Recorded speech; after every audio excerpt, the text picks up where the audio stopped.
Paano tayo matututo mula kay Jesus kung paano itatrato ang mga bata? Accept children unconditionally.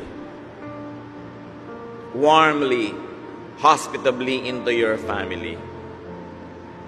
Yan ang kauna-unahan dapat na maramdaman ng bata na siya ay accepted.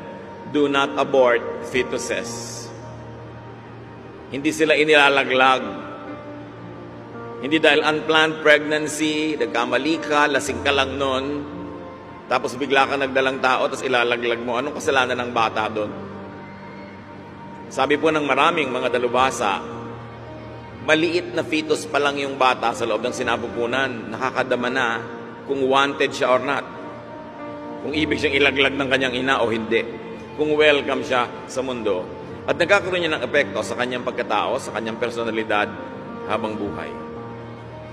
Do not reject children for their inborn nature. Some children have physical imperfections. Some have talents that parents might not like. Some have inclinations that do not probably fit into the culture of the family. But the family must accept the child unconditionally. The child did not ask to be born.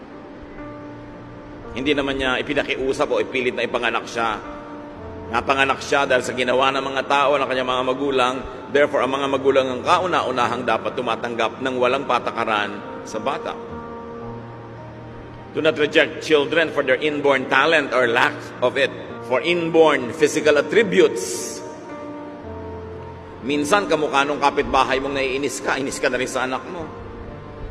Minsan, kamukha ng biyanan mo para silang pinagbiyak na yoyo. Mainit tuloy ang dugo mo sa anak mo, sa sarili mong anak. Do not reject children for inborn character traits that they did not impose upon themselves or create. Do not hate children for being born this way or that way, especially if you are the parent or the family.